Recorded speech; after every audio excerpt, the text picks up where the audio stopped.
పుల్లారావు గారు తర్వాత మళ్ళీ చూసుకుందాం. వస్తానండి మీ దగ్గర. ఎస్, ప్రొఫెసర్ జీవీఆర్ శాస్త్రి గారు, ఆంధ్రప్రదేశ్ రాష్ట్రంలో నిన్న జరిగినటువంటి జెండా అజెండా బహిరంగ సభ ఆయా పార్టీలకు మైనస్లనే మిగిలిచ్చినాయనేటటువంటి టాక్ కొనసాగుతుంది. ప్లస్లు మిగిలాయంటని చెప్పి పార్టీలు అనుకుంటున్నాయి. ఎట్లా మీరు చూస్తారండి ఈ అంశాన్ని? అంటే పొలిటికల్ ప్రాసెస్ కి పొలిటికల్ పార్టీలకి డెమోక్రసీకి పొలిటికల్ ప్రాసెస్ కి పొలిటికల్ పార్టీస్ కి డెమోక్రసీకి అసలు సంబంధం లేదు మన భారతదేశం. ఎస్, డెమోక్రసీకి పొలిటికల్ పార్టీకి సంబంధం లేదు. ఒక నాయకుడు ఎప్పుడు నేను భవితవ్యం అని చెప్పడం అనేది తప్పు. అభివృద్ధి చేయుత అనేది చెప్పాలి. మనం అభివృద్ధి చేయుత ఏ రకంగా చేస్తాం, ప్రజలకి ఏ రకమైన దారి చూపించగలం నా శక్తి సామర్థ్యాల వరకు అనేది చెప్పగలగాలి, బలంగా చెప్పగలగాలి. వాళ్ళకి బలంగా నమ్మకం ఉండాలి. నాయకుడు అంటే త్యాగం. A leader is a sacrifice. A leader is a sacrifice. Leader అనేది అనుష్ఠానం కాదు. దుర్యోధనుడు కాదు. దుర్యోధనుడిలో మాట్లాడదు. అది ఎవరైనా వీరు వారని నేను ఎవరో ఒక పార్టీ గురించి చెప్పట్లా, ఆంధ్రప్రదేశ్ అని కూడా చెప్పట్లా. నేను మొత్తం ఓవరాల్ గా భారతదేశంలో ఉన్న రాజకీయ స్థితిగతిని చెప్తున్నా. రాజకీయ స్థితిగతి ఏంటంటే ప్రజల కోసం ఆలోచనతో చేయాలి. ప్రజల కోసం ఆలోచన అనేది ఎక్కడ కనబడుతుంది. ఆలోచన ఏంటంటే మీ పార్టీని ఓడించేయాలా, మా పార్టీని నెగ్గించాలా, మా పార్టీని ఓడించేద్దామా, మీ పార్టీని నెగ్గుదాం. పార్టీలు ఎలాగో ఓడతాయి నెగ్గుతాయి, అది కాదు అక్కడ కావాల్సింది. పార్టీలు ఎవరైనా సరే వాళ్ళు ఎవరు చేయమన్నా అభివృద్ధి చేయుతో ప్రజలు, అభివృద్ధి చేయుత ప్రజల కోసం చేసేదే పార్టీ. అది ప్రజల తరపున రిప్రజెంట్ చేస్తారు. ప్రజల తరపున ఇది. అంతేగాని మీ సొంత నిర్ణయాలు. మీకు అప్పుడు గుర్తుందో లేదో, అప్పుడు కేసీఆర్ గారు ఓ పాలు ఆయన ఆ మాట అన్నాడు. ఏమన్నాడు ఏంటి, ట్రాన్స్పోర్ట్ స్ట్రైక్ చేస్తే ఆర్టీసీని మేము ప్రైవేటైజ్ చేస్తా ఉన్నాడు అన్నాడా? మరి అంటే ఏంటి? నువ్వు ప్రజా ఉపయోగ సంస్థది. ఒక ప్రజా ఉపయోగ సంస్థను ప్రైవేటైజ్ చేయడం ఏంటి? నీకున్న నాలెడ్జ్తో చేయడం ఏంటి? నీకున్న నాలెడ్జ్ మ్యాక్సిమం, ఆప్టిమం కాదు. ఆ కేసీఆర్కి ఉన్న నాలెడ్జ్ ఆ టైంలో మ్యాక్సిమం, ఆప్టిమం కాదు. నువ్వు ప్రజా ఉపయోగ సంస్థని నేను ప్రైవేటైజ్ చేస్తాను. నువ్వు పెద్ద ఆర్థికవేత్తలాగా. నేను ఆర్థికవేత్తనే. ఏంటంటే మీరు ప్రతిదీ కూడా ఒక బాధ్యతతో, it is a liability, a discharge of liability. Deliverance of the governance is discharge of liability. బాధ్యతది. బాధ్యతను అప్పుతో చూస్తాం, అప్పులా ఉంటుంది. ఒక లీడర్ తన విధిని అప్పు తీసుకున్నట్టుగా నిర్వర్తించాలి. అంత బాధ్యత ప్రజల యందు, అంత బాధ్యత, అంత అందుకే కాంకరెంట్ ఆడిట్ అన్నారు. కాంకరెంట్ ఆడిట్ అంటే ఏంటి? మన జేబులో డబ్బులు ఏ రకంగా ఖర్చు పెడతాం, ప్రభుత్వంలో మనం ముఖ్యమంత్రిగా ప్రైమ్ మినిస్టర్గా ఉన్నప్పుడు, క్యాబినెట్గా ఉన్నప్పుడు, ముఖ్యమంత్రి ప్రైమ్ మినిస్టర్గా అంత పెద్ద స్టోరీ ఏం లేదు మన భారతదేశ రాజ్యాంగంలో. క్యాబినెట్ మన భారతదేశ రాజ్యాంగంలో ఉన్నది.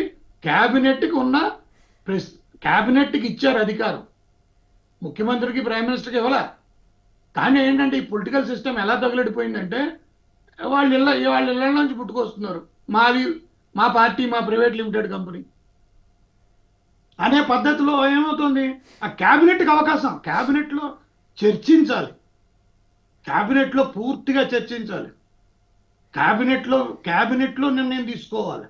అందుకే అన్నాడు క్యాబినెట్ నిర్ణయాలన్నీ లీగల్ ప్రివ్యూలో నిలబడవన్నారు. ఎందుకన్నారు? క్యాబినెట్ నిర్ణయం. ఇక్కడ ఏం జరుగుతోంది? వ్యక్తిగత నిర్ణయం కానీ క్యాబినెట్ నిర్ణయానికి వెళ్ళిపోతుంది. వ్యక్తిగత నిర్ణయాలన్నీ టిక్కులు పెట్టేస్తున్నారు క్యాబినెట్లో. కానీ బాధ్యత కూడా ఉంది. ఎన్ని లక్షలు ఇప్పుడు మీరు పార్టీల ప్రకారం, అందుకంటున్నాను ఇక్కడ ఏంటంటే there is a miss match and disconnection. దీనికి రెస్పాన్సిబిలిటీ ఎవరంటే కాంగ్రెస్ పార్టీ. ఏంటంటే వాళ్ళకి అటువంటి వ్యక్తిత్వాన్ని ఇచ్చాడు, రాజకీయాల్లో లేని వ్యక్తిత్వాన్ని ఆపాదించాడు. రాజకీయాల్లో మేము తప్పితే మా తండ్రుల్లో పెద్ద పెద్ద నాయకులు, మేము లేకపోతే అసలు మీరు భోజనం చేసేవారు కాదు, మీరు ఉల్లిపాయలు చూడలేదు, బంగాళదుంపలు చూడలేదు, మీరు అసలు సూదులు కూడా కొనుక్కోలేదు, మీకు కళ్ళ ఆపరేషన్ అంటే ఏంటో తెలియదు, మీకు మైండ్ ఏంటో తెలియదు, మేము మా బాబులు పుట్టకపోతే మీరు పుట్టేవారు కాదు. ఎంత దుర్భాగ్యం అంటే అది. ఇదా మీ రాజకీయం? ఇదా మీ రాజకీయ నాయకుడు?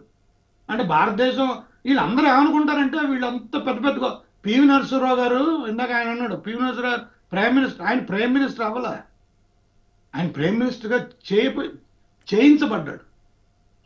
కానీ ఆ అవకాశం, దాంతో ఆయన దేశానికి ఈ రోజు భారతదేశం గుండెలు గర్వంగా చెప్పేది, నేను ఒక ఆర్థికవేత్తలా పివి నరసింహరావు వల్లే ఈ భారతదేశం ఈ ఆర్థిక పురోగతి సాధించింది.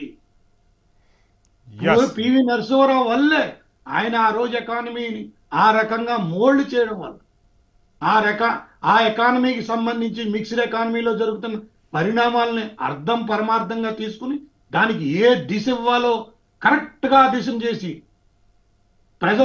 ప్రజల యొక్క తారతమ్యాలను ఏ రకంగా మార్చాలనేది దూరపు దృష్టితో మన్మోహన్ సింగ్ ఆర్థిక మంత్రిగా ఉన్నప్పుడు చేసిన ఈ ఆర్థిక విధానాలు ఒక బాట కింద వేసి, అది లీడర్షిప్ అంటే, అది త్యాగం అంటే. త్యాగం అలాంటిది, అది చేయాలి. కానీ మేము ఇలా చెప్పేసామండి, మేము అలా చెప్పేస్తాం, మాకేం లేదు, మాకు ముఖ్యమంత్రి ఇంపార్టెంట్, ముఖ్యమంత్రి అని పెద్ద అంత స్టోరీ ఏం కాదు.